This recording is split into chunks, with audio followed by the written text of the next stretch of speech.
Olá, meninos, tudo bem? Agora a gente fala da equação geral dos gases. Veja, nas aulas anteriores nós falamos das transformações gasosas, né? Lembra? Lei de Boyle-Mariotti, lei das transformações isotérmicas. Quando a temperatura é constante, pressão e volume são inversamente proporcionais. Falamos também da lei das transformações isovolumétricas, ou isométrica, ou isocórica, dá na mesma. Quando o volume é constante, podemos falar que pressão e temperatura são diretamente proporcionais. E falamos também da lei de Gay-Lussac, né? Lei das transformações isobáricas. Quando a pressão é constante, podemos falar que volume e temperatura são diretamente proporcionais. Bom, o que a gente vai fazer agora? Agora nós vamos reunir essas três leis em uma lei única, né? A chamada equação geral dos gases. Veja, na lei das transformações isotérmicas, P vezes V é constante. Na lei das transformações isocóricas, isométricas ou isovolumétricas, P sobre T é que é constante. Na lei das transformações isobáricas, V sobre T é constante. Combinando-se as três leis, podemos dizer o seguinte, que pressão, volume e temperatura eu posso relacionar numa equação só. Por isso, pressão inicial vezes volume inicial sobre a temperatura inicial é igual à pressão final vezes o volume final sobre a temperatura final. A famosa Pavlov-Piviti. Isso aqui é o que nós chamamos de equação geral dos gases, certo? A equação geral dos gases, na verdade, é uma combinação das três leis, a lei da transformação isotérmica, da isovolumétrica e da isobárica. Agora, lembra uma informação importante. As três leis, elas tinham uma condição, e essa condição se mantém para a equação geral dos gases. Qual é a condição? É que para que uma transformação aconteça, a massa do gás tem que permanecer constante. Então, vou colocar aqui, ó, a quantidade de gás deve ser constante. Ou seja, para você poder considerar uma transformação gasosa, um fator externo vai alterar as variáveis de estado desse gás, desde que não haja vazamento de gás e nem entre mais gás no sistema, certo? Como é que a gente aplica isso? Vamos para três exemplos? Olha só. No meu exemplo 1, os três exemplos são questões de vestibulares, mas elas não estão naquela lista que você tem aí em mãos. Ó. Exemplo 1. Certa quantidade de gás hidrogênio de H2 gasoso, esse é o gás, né, e agora vai se comportar como um gás ideal, ocupa um dado volume a uma dada pressão e temperatura. Aumentando-se em 20% a temperatura absoluta, então olha o que foi feito com a temperatura, aumentou em 20% a temperatura absoluta. E diminuindo-se 20% a pressão, o volume do hidrogênio ficará o quê? O que vai acontecer com o volume desse gás hidrogênio? Bom, claramente é uma questão que fala de transformações gasosas. Para a gente resolver, vai ficar fácil se você fizer assim. Ó. Vamos considerar dois estados. Primeiro, o estado inicial do gás e segundo, o estado final do gás. Né? O que eu quero saber? Eu quero saber a relação entre pressão, volume e temperatura inicial, pressão, volume e temperaturas finais. Eu estou chamando o estado inicial de P0, V0, T0, estado final de P1, V1 e T1. Como a questão não dá valor nenhum, nem de volume, nem de pressão, nem de temperatura, a gente vai fazer o seguinte. A pressão inicial eu vou chamar de P, o volume inicial eu vou chamar de V e a temperatura inicial eu vou chamar de T, certo? Enunciado, ó. Certa quantidade de gás hidrogênio ocupa um dado volume, V, a uma dada pressão, P, e temperatura, T. Aumentando-se em 20% a temperatura absoluta do gás. Parou por aí. O que significa aumentar em 20% a temperatura absoluta do gás? Veja, a temperatura inicial nós chamamos de T. Essa é a temperatura total do gás, ou seja, ela corresponde a 100%. Se eu vou aumentar essa temperatura em 20%, isso dá quanto, hein? Estou chamando aqui de x. Se você resolver esse x, x vai dar, ó, aqui 20% vezes t dividido por 100%. Cancela o símbolo de porcentagem, um zero com zero, deu 2 sobre 10, que é 0,2. Então, 0,2t. 0,2t foi quanto aumentou a temperatura. Ela aumentou em 20% de t, ou seja, ela aumentou 0,2t. Se ela já era t, ela foi para quanto? t mais 0,2t vai dar 1,2t.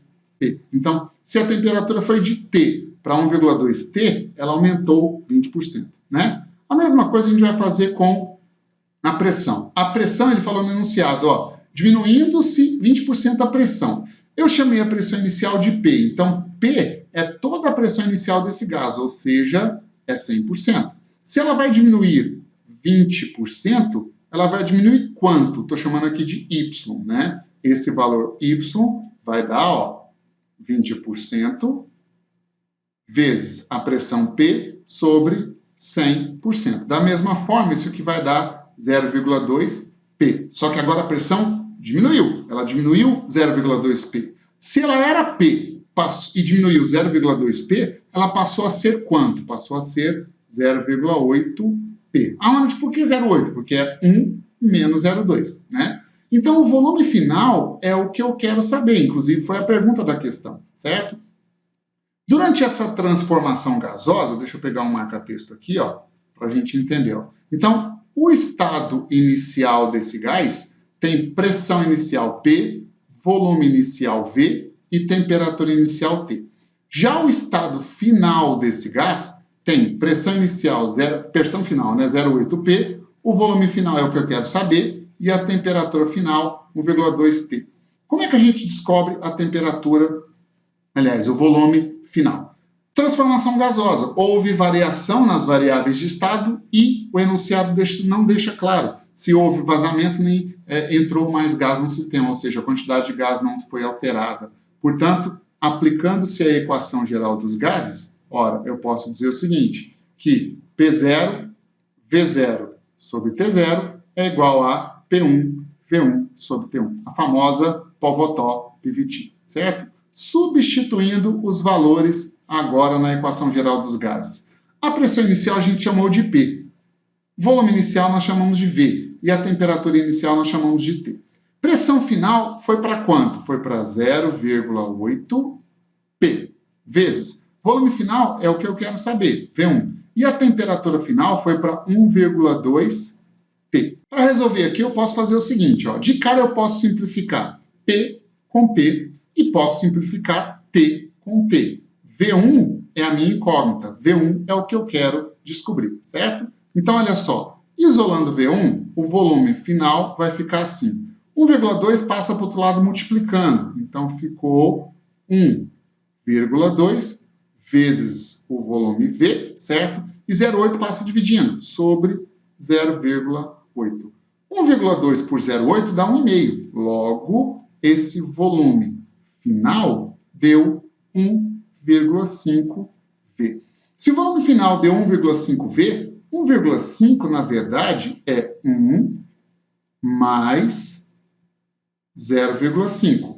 1V é o volume inicial desse gás. Então, se o volume inicial do gás era 1 e agora passou a ser 1 mais 0,5, significa que houve um aumento de 50%. Por isso, ó, o volume do hidrogênio ficará 50% maior. Para essa questão, resposta letra E. Tudo bem? Vamos para o exemplo 2. Aqui, ó. Exemplo número 2.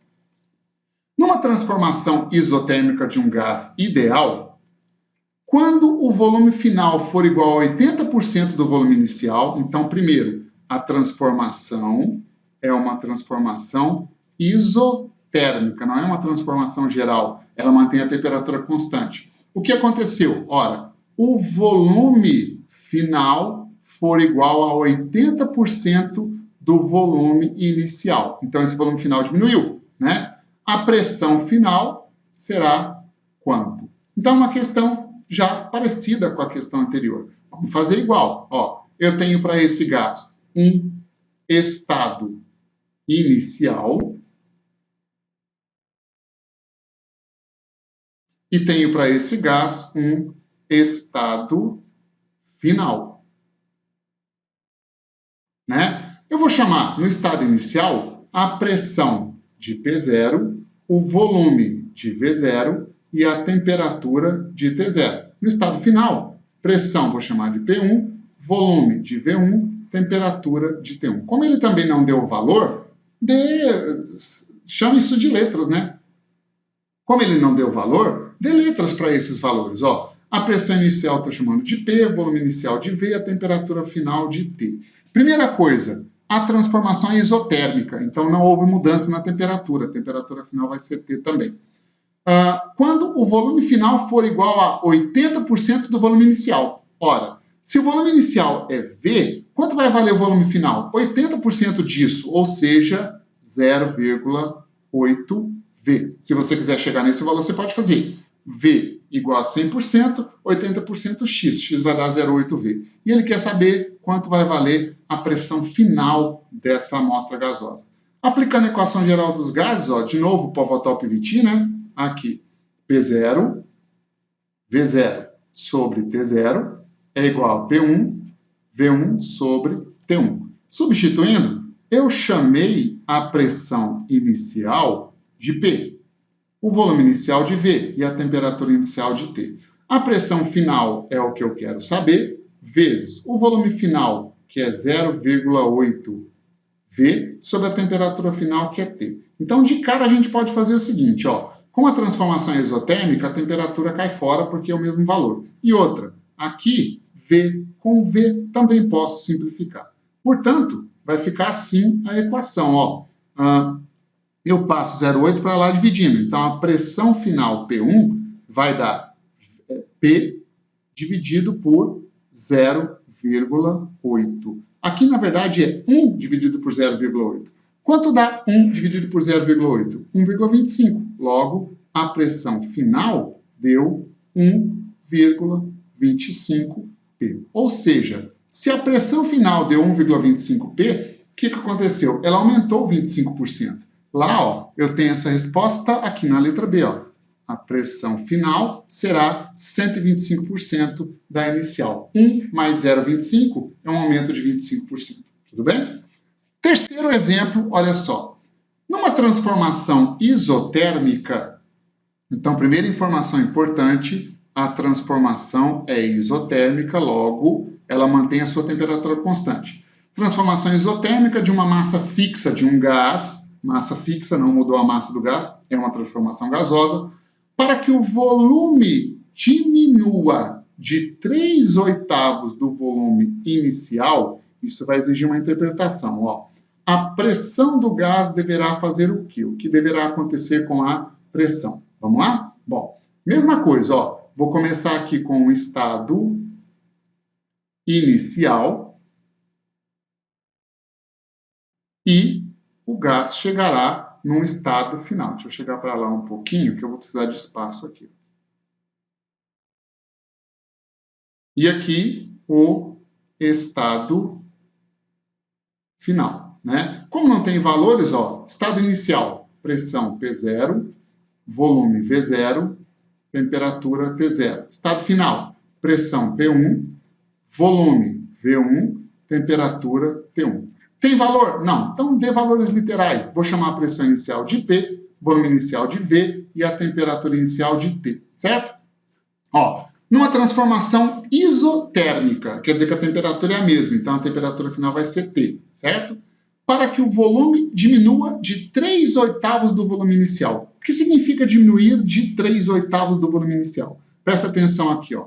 O volume final, que eu vou chamar aqui de V1, vai valer quanto? Vai valer o volume inicial, que é V, menos 3/8 dele, porque ele está diminuindo de 3/8. Então, aqui, ó, V menos 3/8 dele, 3/8 de V. Se você resolver isso daqui, ó, o volume final vai dar, ó, tira o mínimo, aqui o mínimo dá 8, né? Ora, 8 dividido por 1 dá 8, vezes V, 8V. menos 8 dividido por 8 dá 1 vezes 3, 3V. Portanto, 8V menos 3V vai dar um volume final de 8 menos 3, 5V sobre 8. Então, o volume final aqui ó, é 5V sobre 8. E ele quer saber o que vai acontecer com a pressão. Essa interpretação é exigida de você como habilidade nessa questão, certo?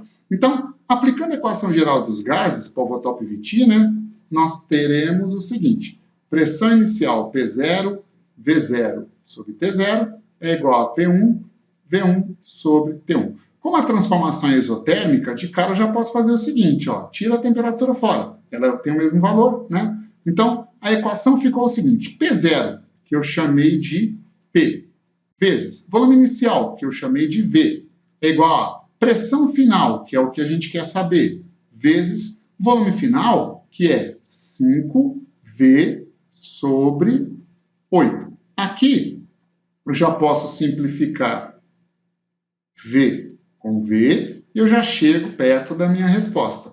Portanto, olha só, a pressão final vai dar, esse 8 passa para lá multiplicando e o 5 passa dividindo, então vai dar 8P, né? 8P sobre 5. Essa já é a resposta da questão, 8P sobre 5. Então, a pressão aumentou ou diminuiu? Ora, eu posso fazer o seguinte, ó, mexendo nessa resposta para a gente entender e chegar na alternativa. O que é 8? No lugar de 8 aqui, ó, no lugar desse 8, eu posso colocar 5 mais 3, não posso? Porque 8 não é 5 mais 3? Beleza. Então, olha o que eu vou fazer aqui. A pressão final vai ser, embaixo tem o 5 dividindo, em cima 5 mais 3, isso multiplica P, né? Fazendo aqui a distributiva, vai ficar assim, ó, a pressão final vai dar 5P sobre 5 mais 3P sobre 5. O que é 5P sobre 5? É a pressão inicial P. Logo, a pressão final deu P mais 3/5 dele. Portanto, houve uma elevação na pressão de quanto? De 3/5 do valor inicial. 3/5 de P. P é o valor inicial. Lá na alternativa, ó, a pressão do gás deverá aumentar de 3/5 da pressão inicial. Tudo bem? Então, é assim que se resolve problemas de gases, né, por equação geral dos gases. Lembra só um detalhe: para que tudo isso seja verdadeiro, a quantidade ou a massa do gás precisa permanecer constante. Tudo bem? Agora a gente vai fazer uma bateria de exercícios antes de eu continuar a parte teórica, certo? Aguardo você então para a próxima aula.